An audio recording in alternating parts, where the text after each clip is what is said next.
రాష్ట్రంలో జరిగినటువంటి ఎన్నికల్లో భాగంగా కూటమి 3 పార్టీలు టీడీపీ, బీజేపీ మరియు జనసేన 3 పార్టీలు 25 లోక్సభ స్థానాల్లో పోటీ చేయడం జరిగింది. టీడీపీ 16 స్థానాల్లో, బీజేపీ 3 స్థానాల్లో, జనసేన 2 స్థానాల్లో విజయం సాధించారు. మొత్తం 21 స్థానాల్లో విజయం సాధించడం జరిగింది. మొదటి పార్లమెంట్ స్థానం మనం చూసుకుంటే శ్రీకాకుళం పార్లమెంట్ నియోజకవర్గం. ఈ నియోజకవర్గం నుండి కింజరపు రామ్మోహన్ నాయుడు గారు కూటమి టీడీపీ అభ్యర్థిగా పోటీ చేసి విజయం సాధించడం జరిగింది. రెండవ పార్లమెంట్ నియోజకవర్గం విజయనగరం పార్లమెంట్ నియోజకవర్గం. ఈ నియోజకవర్గం నుండి అప్పలనాయుడు గారు కూటమి టీడీపీ పార్టీ అభ్యర్థిగా విజయం సాధించారు. మూడవ పార్లమెంట్ స్థానం మనం చూసుకుంటే విశాఖపట్నం పార్లమెంట్ నియోజకవర్గం. ఈ నియోజకవర్గం నుండి శ్రీభరత్ గారు కూటమి టీడీపీ అభ్యర్థిగా పోటీ చేసి విజయం సాధించడం జరిగింది. నాలుగవ పార్లమెంట్ నియోజకవర్గం అమలాపురం పార్లమెంట్ నియోజకవర్గం. ఈ నియోజకవర్గం నుండి గంటి హరీష్ గారు కూటమి టీడీపీ పార్టీ అభ్యర్థిగా పోటీ చేసి విజయం సాధించడం జరిగింది. ఐదవ పార్లమెంట్ స్థానం మనం చూసుకుంటే ఏలూరు పార్లమెంట్ నియోజకవర్గం.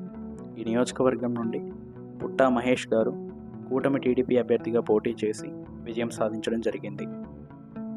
ఆరవ పార్లమెంట్ స్థానం మనం చూసుకుంటే విజయవాడ పార్లమెంట్ నియోజకవర్గం. ఈ నియోజకవర్గం నుండి కేశినేని శివనాథ్ అలియాస్ చిన్ని గారు కూటమి టీడీపీ పార్టీ అభ్యర్థిగా పోటీ చేసి విజయం సాధించడం జరిగింది. ఏడవ పార్లమెంట్ స్థానం మనం చూసుకుంటే నర్సరావుపేట పార్లమెంట్ నియోజకవర్గం.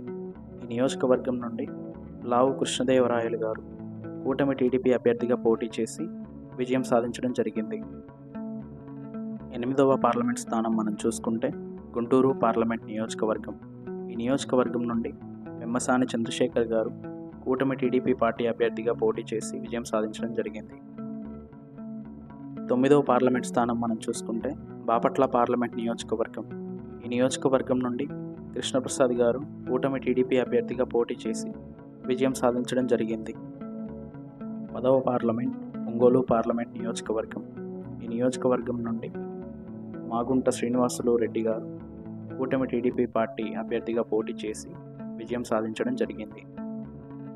11వ పార్లమెంట్ మనం చూసుకుంటే నెల్లూరు పార్లమెంట్ నియోజకవర్గం. ఈ నియోజకవర్గం నుండి వేమిరెడ్డి ప్రభాకర్ రెడ్డి గారు కూటమి టీడీపీ పార్టీ అభ్యర్థిగా పోటీ చేసి విజయం సాధించడం జరిగింది. 12వ పార్లమెంట్ కర్నూలు పార్లమెంట్ నియోజకవర్గం. ఈ నియోజకవర్గం నుండి నాగరాజు గారు కూటమి టీడీపీ అభ్యర్థిగా పోటీ చేసి విజయం సాధించడం జరిగింది. 13వ పార్లమెంట్ మనం చూసుకుంటే నంద్యాల పార్లమెంట్ నియోజకవర్గం. ఈ నియోజకవర్గం నుండి బైరెడ్డి శబరి గారు కూటమి టీడీపీ పార్టీ అభ్యర్థిగా పోటీ చేసి విజయం సాధించడం జరిగింది. 14వ పార్లమెంట్ నియోజకవర్గం అనంతపురం పార్లమెంట్ నియోజకవర్గం. ఈ నియోజకవర్గం నుండి అంబికా లక్ష్మీనారాయణ గారు కూటమి టీడీపీ పార్టీ అభ్యర్థిగా పోటీ చేసి విజయం సాధించడం జరిగింది. 15వ పార్లమెంట్ నియోజకవర్గం హిందూపూర్ పార్లమెంట్ నియోజకవర్గం. ఈ నియోజకవర్గం నుండి వికే పార్థసారథి గారు కూటమి టీడీపీ పార్టీ అభ్యర్థిగా పోటీ చేసి విజయం సాధించారు. 16వ పార్లమెంట్ స్థానం మనం చూసుకుంటే చిత్తూరు పార్లమెంట్ నియోజకవర్గం. ఈ నియోజకవర్గం నుండి ప్రసాద్ రావు గారు కూటమి టీడీపీ పార్టీ అభ్యర్థిగా పోటీ చేసి విజయం సాధించడం జరిగింది. నెక్స్ట్ భారతీయ జనతా పార్టీ గెలిచినటువంటి 3 స్థానాలు మనం చూసుకుంటే ఫస్ట్ అనకాపల్లి పార్లమెంట్ నియోజకవర్గం.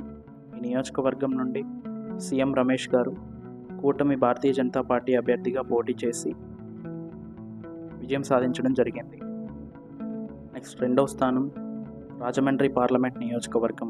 ఈ నియోజకవర్గం నుండి దగ్గుబాటి పురంధేశ్వరి గారు కూటమి భారతీయ జనతా పార్టీ అభ్యర్థిగా పోటీ చేసి విజయం సాధించారు.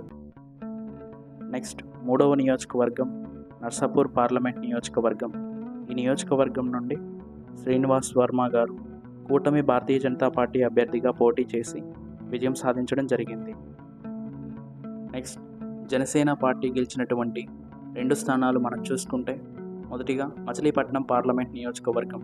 ఈ నియోజకవర్గం నుండి బాలశౌరి గారు కూటమి జనసేన పార్టీ అభ్యర్థిగా పోటీ చేసి విజయం సాధించడం జరిగింది.